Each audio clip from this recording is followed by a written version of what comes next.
Hi friends, yesterday கேட்ட math பசிலுக்கான answer இன்றைக்கி பார்க்கலாங்களா? என்ன கேட்டிருந்தேன் நான்? அதாவது இங்கே கொடுத்துருக்கிற கிவன் சர்க்கிள்ஸில் 1 to 9 வந்து ஃபில் பண்ணணும்னு சொல்லியிருந்தேன். ஃபில் பண்ண நம்பர் அகைன் ஃபில் பண்ணக்கூடாது. எந்த சைடு ஆட் பண்ணாலும் எனக்கு ஆன்சர் என்ன வரணும்னு சொல்லியிருந்தேன்? 20. அதாவது இந்த சைடு ஆன்சர் ஆட் பண்ணாலும் 20, இங்கே ஆட் பண்ணாலும் எனக்கு என்ன ஆன்சர் வரணும்? 20. இந்த சைடு ஆட் பண்ணாலும் எனக்கு ஆன்சர் என்ன வரணும் அப்படின்னா 20 வரணும்னு சொல்லியிருந்தேன். ஆமாங்களா? ஸோ இப்போ பாக்ஸில் ஃபில் பண்ணலாங்களா? பாருங்கள், 7, 1 and 9, 3. இப்போ ஆட் பண்ணுங்க. 7 + 1 8, 8 + 9 17, 17 + 3 20 வந்துருச்சுங்களா? ஸோ இப்போ இந்த சைடு நான் போட போகிறேன். 7 + 2 6, 7 + 2 9, 9 + 6 15, 15 + 5 20. ஸோ ஓகேங்களா?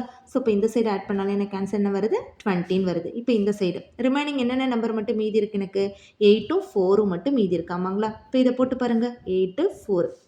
இப்போ ஆட் பண்ணுங்க. 3 + 8 9 11, 11 + 4 15, 15 + 5 20. ஸோ இப்போ எந்த சைடு ஆட் பண்ணாலும் எனக்கு ஆன்சர் அப்படிங்கிறது 20 வந்துருச்சுங்களா? ஸோ இப்போ இதுதான் கரெக்டான ஆன்சர். ஓகே ஃப்ரெண்ட்ஸ், நாளைக்கு வேறு ஒரு பசிலோடு உங்களை மீட் பண்ணுறேன். Thank you friends.